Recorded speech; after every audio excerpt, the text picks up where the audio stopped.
Saludos hermanos, buenos días. Celebramos hoy el miércoles de la séptima semana del tiempo ordinario. Saltamos al capítulo cuarto del libro del Eclesiástico, que dice así: La sabiduría educa a sus hijos y se cuida de los que la buscan. El que la ama, ama la vida, y los que madrugan por ella se llenarán de gozo. El que la adquiere heredará la gloria, y donde quiera que vaya, el Señor lo bendecirá. Los que la sirven, sirven al santo, y a los que la aman, los ama el Señor. El que la escucha juzgará a las naciones, y el que a ella se aplica vivirá seguro.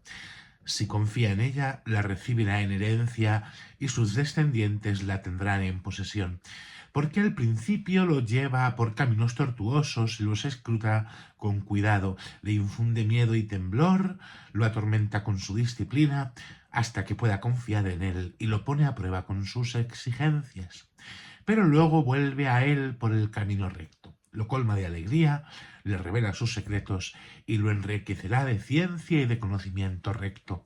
Si él se desvía, lo abandonará y lo dejará a merced de su propia ruina.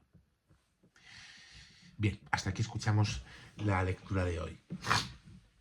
Dios ama a los que aman la sabiduría, que en el fondo es su Hijo Jesucristo, que es manantial de vida, de felicidad para los que sirven al Señor, para los que sirven a esta sabiduría que, bueno, es que está aplicada a Jesús porque se nos muestra la sabiduría como si fuera una persona, se nos muestra personificada, como un maestro que llama hijos a sus discípulos y vemos cómo son altísimos los bienes que ofrece: favor, bendición, amor del mismo Dios.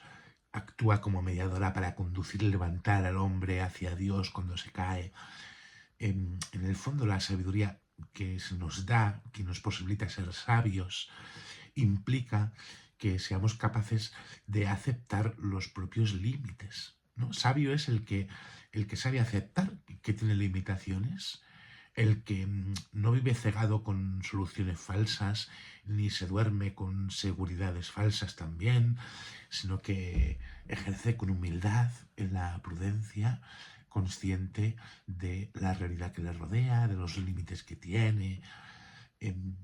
Y esto sucede porque la sabiduría es anterior a nosotros mismos. Nosotros no hemos nacido sabios, no nos lo sabemos todo. Es algo fundamental que tenemos que entender. La misma existencia de un árbol. Tú ves un árbol, oye, significa que hay leyes que te preceden, que tú no te has inventado los árboles. Hay leyes que te preceden, hay una sabiduría que es anterior a ti y que da sentido a todas las cosas y que nunca le falta a aquel que la intenta guardar fielmente. Aquel que intenta ser fiel a lo que ha de aprender. Luego nos podríamos fijar en no sé cuántos libros y en no sé cuántos maestros que tenga este mundo. Un cristiano aprende la sabiduría en su propia fuente, que es Cristo Jesús, el Verbo encarnado, que nos ha dejado en su palabra un mensaje de vida eterna, que nos ha comunicado esta palabra de vida eterna, que no pasa y que supera siempre toda sabiduría humana. Y por eso es al Señor a quien debemos buscar por encima de todas las cosas. Él es el que nos colma de alegría, el que nos revela sus secretos, el que nos enriquece de ciencia y de conocimiento recto. Y si tú lo abandonas, como terminaba diciendo el libro de la sabiduría, el libro del Eclesiástico, si tú lo abandonas, te dejará a su merced, a tu merced de tu propia ruina. O sea que luego no vale pensar es que Dios ha permitido esto, es que Dios ha hecho no sé qué.